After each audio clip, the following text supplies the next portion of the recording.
Fresh air, longer days, a chance to reset. This season, let therapy be part of your spring cleaning. Clearing mental clutter, shaking off stuckness, and building something better. Grow Therapy helps you get there. Whether it's your first time in therapy or your 15th, Grow makes it easier to find a therapist who fits you, not the other way around. They connect you with thousands of independent licensed therapists across the U.S., offering both virtual and in-person sessions, nights and weekends. You can search by what matters, like insurance, specialty, identity, or availability, and get started in as little as 2 days. And if something comes up, you can cancel up to 24 hours in advance at no cost. There are no subscriptions, no long-term commitments. You just pay per session. Grow helps you find therapy on your time. Whatever challenges you're facing, Grow Therapy is here to help. Grow accepts over 100 insurance plans, including Medicaid in some states. Sessions average about $21 with insurance, and some pay as little as $0 depending on their plan. Visit growtherapy.com/booknow to get started. That's growtherapy.com/booknow. growtherapy.com/booknow.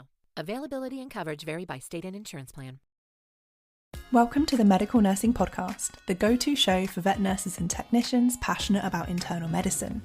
I'm Laura Jones, a registered vet nurse, all-around medical nursing nerd, and your guide to breaking down complex medical diseases into simple, actionable chunks. Each episode is packed with knowledge and tips that you can start using right away to give even better patient care. So let's get started.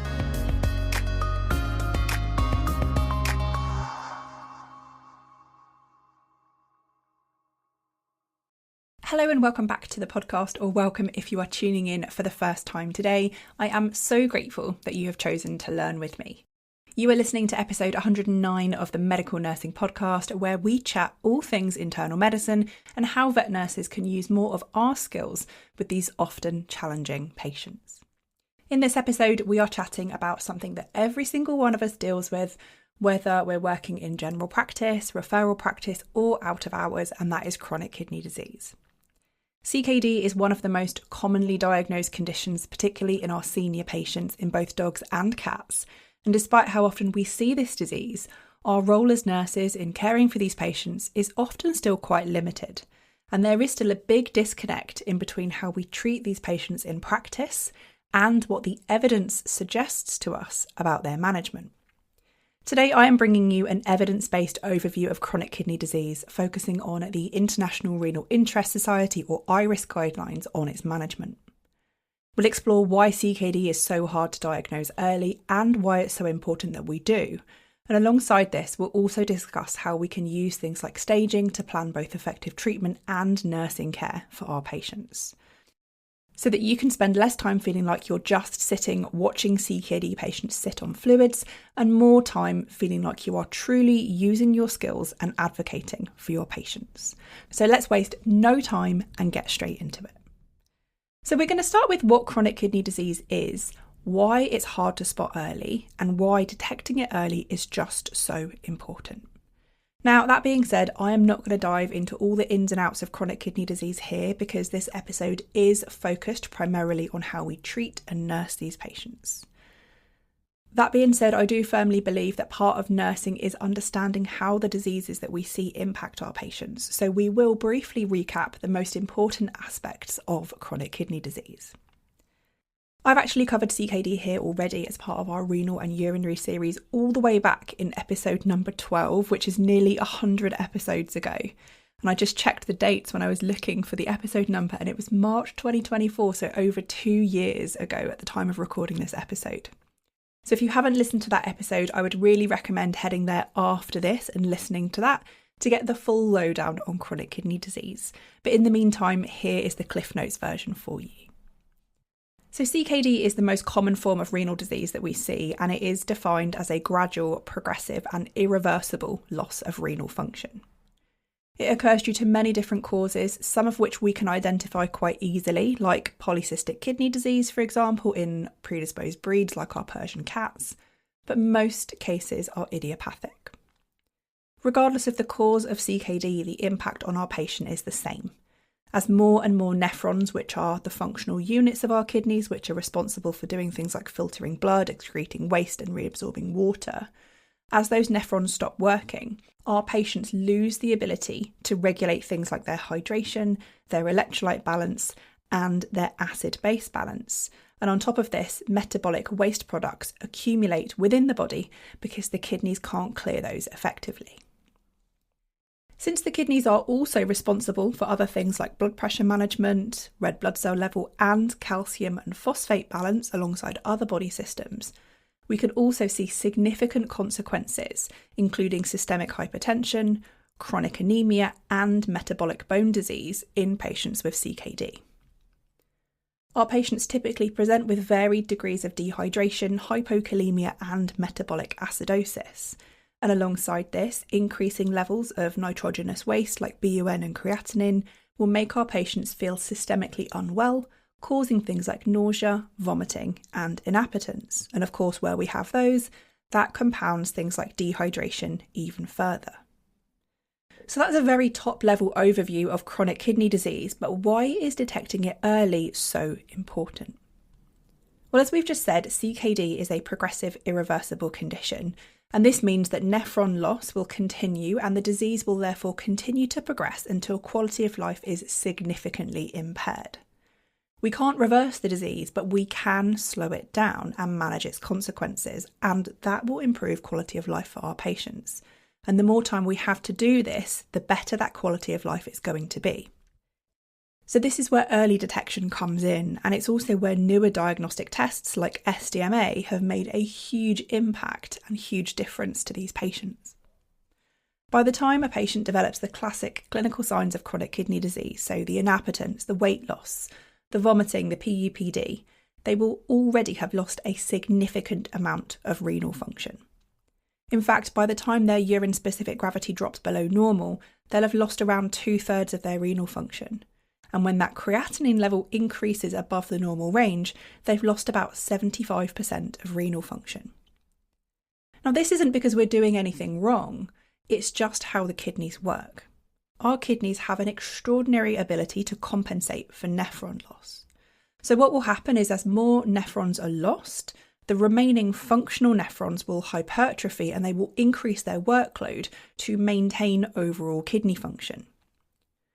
So the relationship between the blood markers that we have originally used, like creatinine, for example, and the patient's renal function is not linear. It's in fact what we call curvilinear.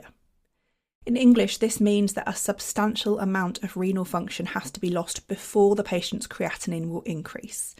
And that's why using creatinine alone to detect chronic kidney disease can give us a false sense of security, especially in the early stages of CKD, which is when we want to diagnose it. So if spotting it early is difficult, what signs should we be looking out for? Well, patients who have stage 1 chronic kidney disease have by definition a normal or very near to normal GFR, which is glomerular filtration rate. The GFR is basically how much blood is filtered through the kidneys. So as the kidneys lose the ability to filter the blood and renal function declines, so too will the GFR. So if our patients that have stage 1 CKD have a normal or near to normal GFR, they will not have obvious clinical signs of disease in most cases. Instead, we're going to see things like structural changes on imaging. So if we're ultrasounding a patient, we might see some renal cysts or some infarcts, for example, or perhaps they may have a decreased USG and we've measured a urine analysis. Now, these patients will have a normal creatinine level. Stage 1 CKD is non-azotemic. So this means that their renal function needs to be monitored in other ways than creatinine. For us as nurses and technicians, early detection should be something in the back of our minds for every single senior pet clinic that we perform, or every single time we see an at-risk breed, so for example a Persian cat, who may carry the gene for polycystic kidney disease. At-risk patients require careful monitoring to spot signs of their disease as early as possible, because the earlier we spot it, the more time we have to manage them and support their quality of life. So the next thing we need to think about is iris staging. This is central to how we manage chronic kidney disease. So we're going to talk about what happens now after we have discussed early detection once we have diagnosed chronic kidney disease. Now, the staging system that we're going to talk about is not just used for diagnosing chronic kidney disease. It's not, this patient has CKD, they are a stage 3, done. The CKD staging guidelines tell us how to manage these patients, and it's something that we're going to be revisiting regularly throughout the patient's life. Iris staging is performed in steps. So the first thing that we need to do is assign the patient a stage based on their fasting blood creatinine or potentially their SDMA. Then once we have staged the patient, we need to substage them. And we do this in two ways. Firstly, based on proteinuria, and secondly, based on blood pressure. And together, all of this information gives us a really, really clear picture of where the patient is in their disease, and of course, how we will manage them as a result. Now, before we get into staging, I want to mention one really important thing, which is that it must be performed on a stable, hydrated patient. If you have a CKD patient that comes in an acute crisis, so let's say they're severely azotemic or they're dehydrated or they're collapsed, that is not the moment to stage them because we will not get a true picture of their baseline renal function at that time. We need to stabilise the patient first, rehydrate them, and then reassess and stage them. And this is because dehydration alone can push creatinine and SDMA up significantly. If we were to take that result at face value and use that for staging, we would overstage the patient and we would get a falsely increased picture of their disease. The International Renal Interest Society recommends ideally assessing your patient's staging on at least 2 separate occasions once they are stable and hydrated to get a true picture of their renal function. So that being said, let's look at what the stages of chronic kidney disease are and what we need to know about them as veterinary nurses and technicians. So the first one is stage 1, and these patients have early or non-azotemic chronic kidney disease. With these patients, creatinine is within normal limits, so this is below 125 micromoles per litre in dogs and below 140 in cats, and SDMA is below 18 micrograms per decilitre. However, because those blood values are normal, there is some other evidence of chronic kidney disease. That might be persistent proteinuria, maybe some abdominal imaging findings that are abnormal, maybe a slight increase in SDMA sort of between 14 and 18, that sort of thing. In these patients, clinical signs are usually absent or very mild. So this is the ideal time that we want to try and catch the disease, but it's also the most challenging time to catch it because clinical signs are subtle if present at all.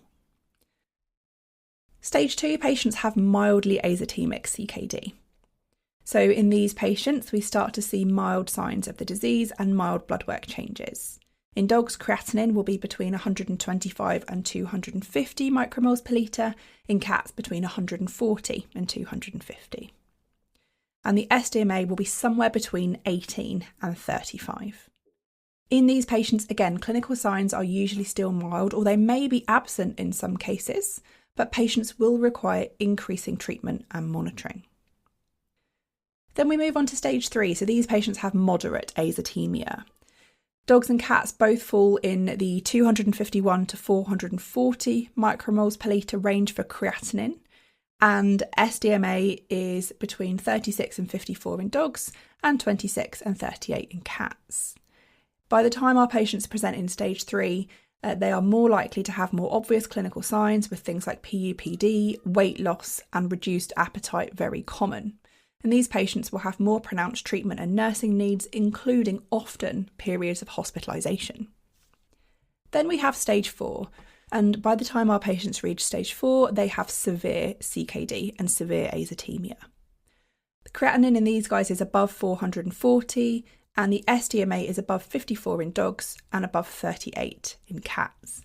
These patients are often severely systemically unwell with an increasing risk of things like uremia, and they have more intensive treatment and nursing needs.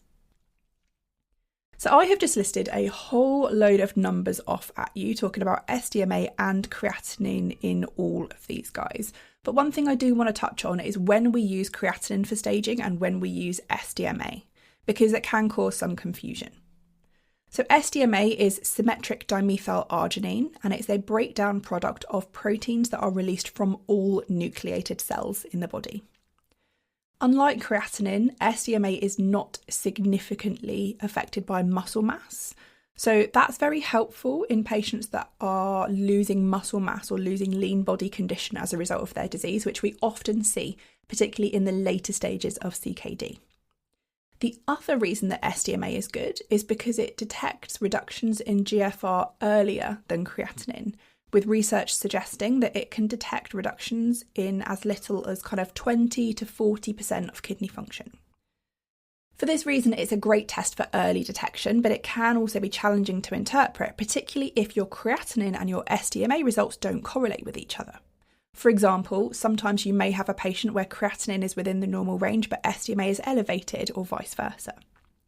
In practice, we typically tend to use SDMA more for early detection than ongoing monitoring in an already azotemic patient, unless there's a concern about something like muscle condition. However, the guidance from IRIS is that if there is a persistent discrepancy between the two results, you treat for whichever result is the highest. So if you had an SDMA result that was consistent with stage 3 CKD, for example, but a creatinine consistent with stage 2, and those results are repeatable and consistent, then you would assume the patient is stage 3 and manage them accordingly. So that's staging, and we then need to think about substaging. So we're going to substage our patients in two ways, firstly according to proteinuria and secondly according to blood pressure. So assessing proteinuria matters because it is both a symptom of chronic kidney disease and also an independent risk factor for progressive renal injury. Basically what happens is as the kidneys lose protein via the urine, they will try and actually reabsorb that protein back into the bloodstream and minimise protein loss. And by doing that, that protein reabsorption will actually damage the kidneys, and that can cause progression of CKD over time. So it's really important that we monitor and manage proteinuria, and we measure it using the UPC or urine protein creatinine ratio. And we will substage our patients as either non-proteinuric, borderline proteinuric, or proteinuric based on the results. So non-proteinuric patients have a normal UPC below 0.2, borderline patients in dogs it's 0.2 to 0.5 and 0.2 to 0.4 in cats, and then proteinuric is any UPC above that. Now, just like with our staging, UPC measurements need to be persistent for us to say that they are truly representative of what's going on with the patient's renal function. So we want to make sure that we are doing at least 2 urine samples over at least 2 weeks, because we want to make sure that we are ruling out things like stress or urinary tract infection that could transiently increase urine protein levels. Then we need to look at hypertension. And this is important because chronic kidney disease and systemic hypertension are closely linked. Just like proteinuria, hypertension is both a consequence and a driver of kidney disease. High blood pressure causes direct damage to the kidney's delicate vessels. So we've got all those tiny vessels feeding our nephrons. And it can also damage other so-called target organs, including the eyes, the heart, and the central nervous system. So all of this means that we need to manage hypertension promptly to minimise both target organ damage and associated complications of this, like retinal detachment. And alongside this, we need to prevent further renal damage from hypertension forcing blood through those delicate renal vessels at high pressure. So we're going to measure systolic arterial pressure in our patients and then substage them according to what that pressure is. So patients are normotensive if their systolic pressure is below 140 millimeters of mercury. They are pre-hypertensive if it's between 140 and 160. Hypertensive if it's between 160 and 180, and severely hypertensive if it's 180 or above. And patients with severe hypertension are at significant risk of target organ damage and they require prompt treatment. Blood pressure measurements should ideally be taken on multiple occasions and in a calm environment because, as we all know, stress alone can elevate blood pressure significantly. We want to make sure we are avoiding so-called white coat hypertension as much as we possibly can. And as nurses and technicians, this is where we play a really important role because we can do things like blood pressure clinics to get those readings more accurately. The IRIS guidelines recommend that we demonstrate persistent hypertension before treatment is started, unless there is already evidence of target organ damage, because the last thing that we want to do is drop that blood pressure assuming it's a real reading when actually our patient is really stressed. This episode is brought to you by the Veterinary Internal Medicine Nursing On Demand Library Club, and honestly, if you are not already a member, then you're going to want to hear this. For just £21 a month, you get access to the entire Veterinary Internal Medicine Nursing webinar library. That is over 60 hours of CPD, and it's growing month on month on all things internal medicine nursing, and it's available on demand whenever you need it. And it doesn't stop there. Every single month you get a brand new webinar too, plus access to the monthly Evidence Files live sessions all included. Whether you want to deep dive into a specific topic or just keep your CPD ticking along, the Library Club makes it ridiculously easy for you to do so. There's no contract, you can cancel anytime, and if your clinic gives you a CPD budget, I can even invoice them directly for a yearly subscription. Think of it as your own personal library card for veterinary nursing education. Head to veterinaryinternalmedicinenursing.com and check out the Library Club to grab yours. The link is waiting for you in the show notes. And now, back to the episode. So that's staging. So we're going to measure creatinine or SDMA to stage, and then we're going to assess blood pressure and proteinuria. And that will give us a really good picture of where our patient's kidney disease is sitting. And now we need to think about how we manage these patients as a result. Because we are using the staging system not just to diagnose the patient, but also to guide management decisions. Broadly speaking, the treatment goals for chronic kidney disease fall into two categories. Firstly, we have treatments that slow the progression of the disease and preserve kidney function. And then secondly, we have treatments that address quality of life and manage the clinical signs associated with CKD. And the balance between these two goals will change as the patient's disease progresses. So in the early stages, for example, slowing the progression is the priority. However, in the later stages, we start to shift focus towards maintaining quality of life. So as we said, stage 1 and 2 or early CKD is focused on slowing progression. And that's because in these early stages, clinical signs are often either minimal or absent. It might be that our patient looks and acts completely normally, and so our emphasis for management is on doing everything that we can to slow progression and preserve the patient's remaining kidney function. Some of the key things to think about in these early stages include identifying and removing any nephrotoxic drugs that the patient may be on, investigating and treating any pre- or post-renal causes of azotemia, so issues with renal perfusion or issues with urinary tract obstruction, for example, ruling out any treatable conditions that are causing kidney injury like renal infection, so pyelonephritis, or renal stones. Starting an appropriate renal therapeutic diet depending on the individual. So of course this is going to be a very individualised decision, but in general, the earlier we can introduce an appropriate therapeutic diet, the better. And the guidelines generally will recommend doing this at around stage 2. Now the exact diet is going to vary depending on things like protein and phosphorus requirements for the patient. But because stage 2 patients are usually eating well and don't have severe clinical signs, there's a better chance of them accepting the diet at this stage rather than trying to introduce it when a patient is more unwell and risking things like food aversion. We also want to be thinking about increasing water intake at home because by this point, renal concentrating ability will already be decreased, and monitoring and managing complications like hypertension or proteinuria where present.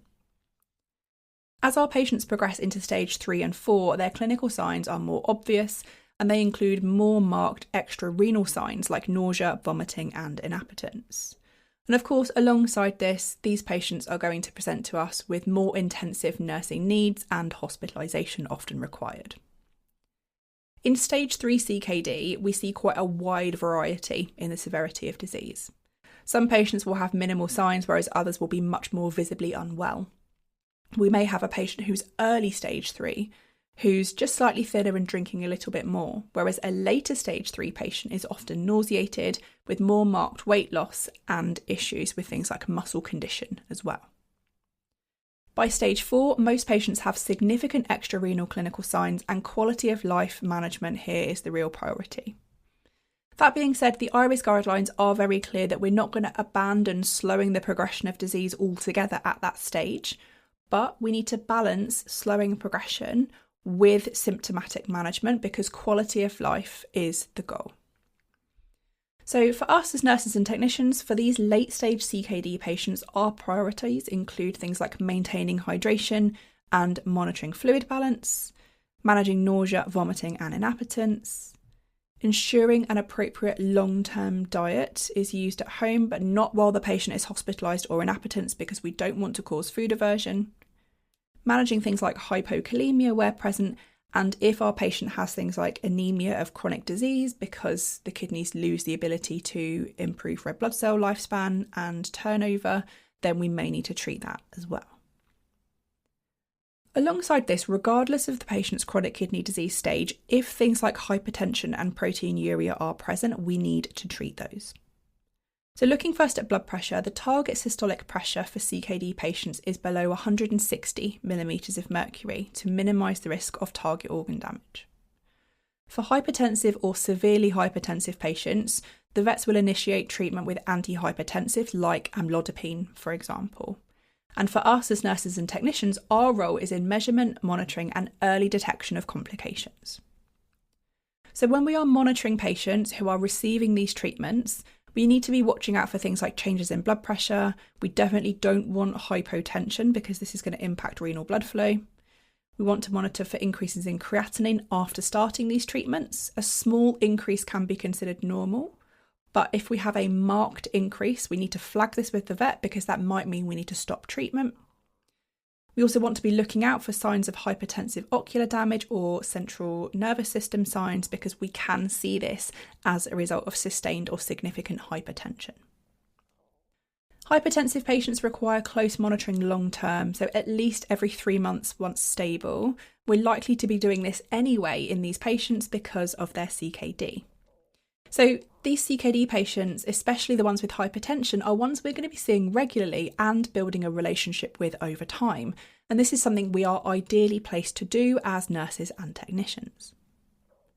Moving on to proteinuria, this is treated using an angiotensin receptor blocker medication like telmisartan.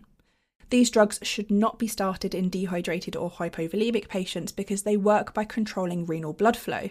And in these patients, where we've got things like dehydration and hypovolemia, renal perfusion may be reduced.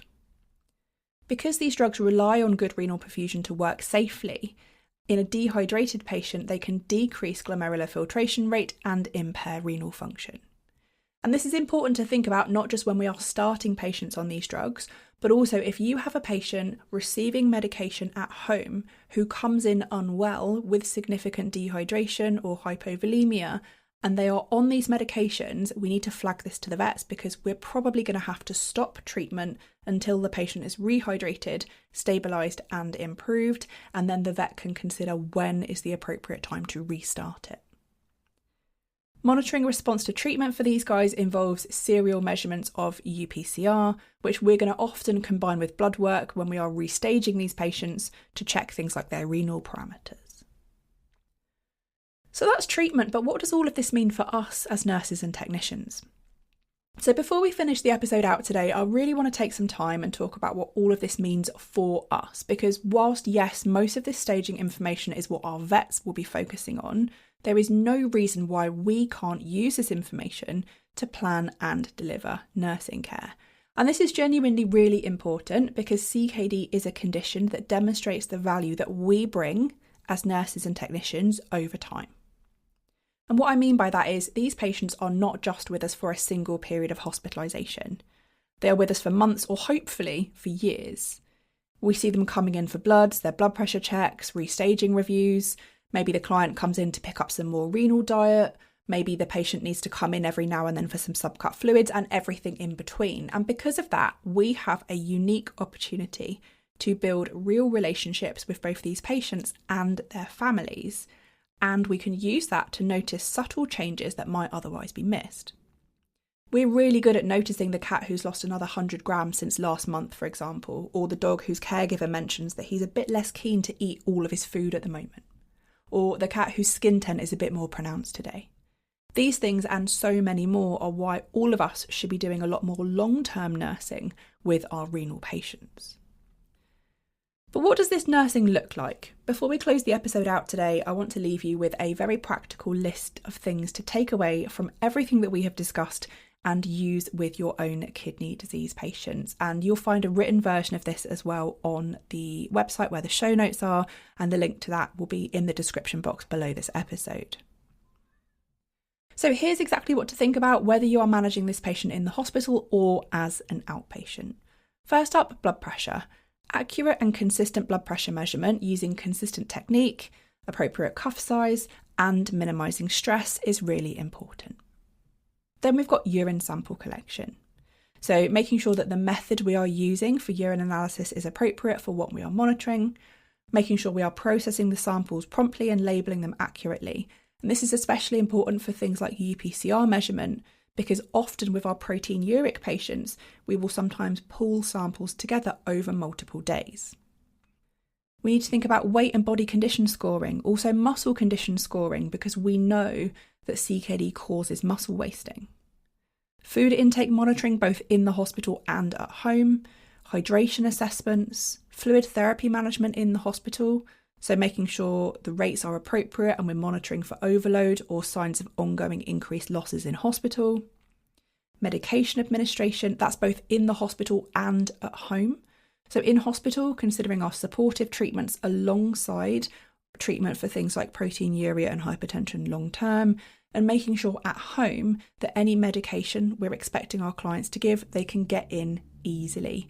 And we've given them tips and tricks on how to get this medication in a way that's well tolerated.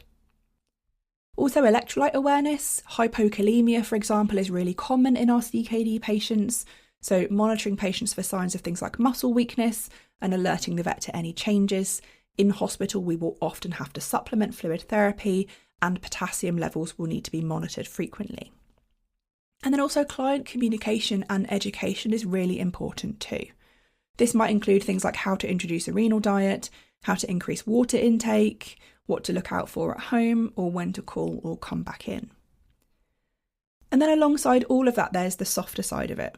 And I say softer side, except that it's not that soft at all. And I say that as someone who managed CKD in my own cat Nigel for over 7 years. Our clients are managing a chronic disease in what to them is a beloved companion, often for a very, very long time. And it can be really easy for this to impact the human-animal bond and for our clients to start seeing their pet as a patient rather than a pet over time. They are likely to be scared, tired, guilty, all of that, and they often have quite complex feelings around this. And a big part of our role is supporting them as well as the patient, because if we support them, they give better care to our patients as a result.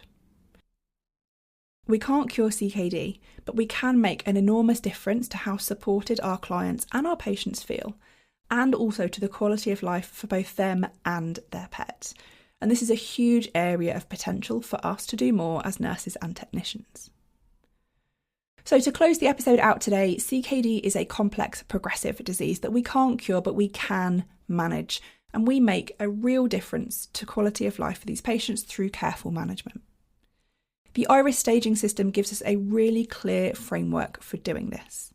4 stages based on both creatinine and SDMA, substaged by proteinuria and by blood pressure, and at each stage a specific set of management priorities, shifting from slowing progression in the earlier stages of disease to maximising quality of life, especially in the later stages.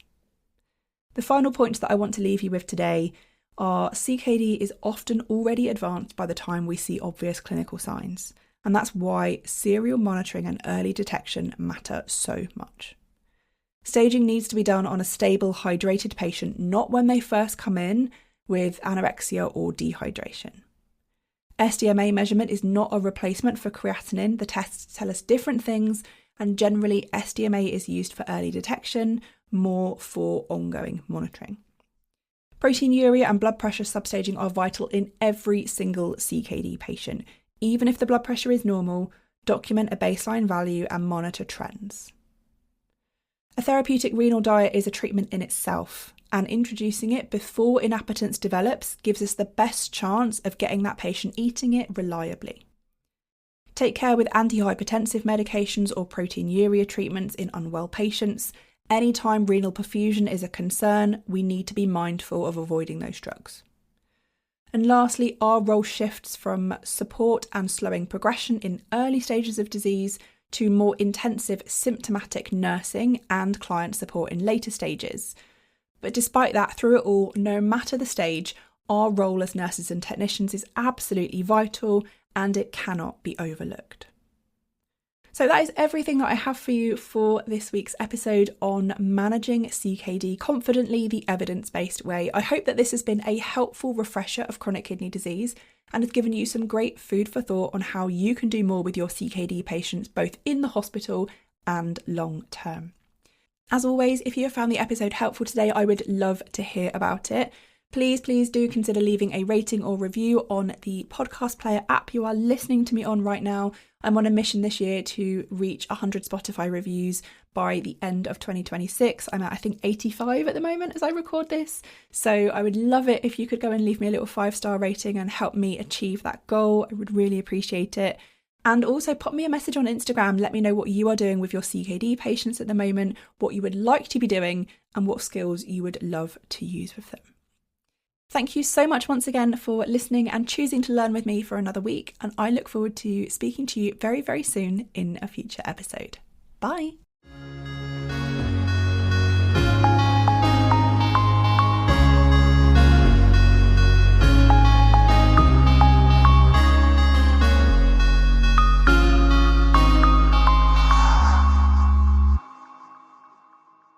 If you've made it this far, then thank you so much for listening all the way to the end of the episode. And I have one more thing to ask of you before you go today. I would love to hear from you. Yes, you. I love hearing about the cases that you're seeing, the skills that you're using, and the conditions that you want to learn more about. Drop me a DM on Instagram. I'm at Vet Internal Medicine Nursing, and don't be shy. Come on over, say hello, and tell me a bit more about you. Talk to you soon.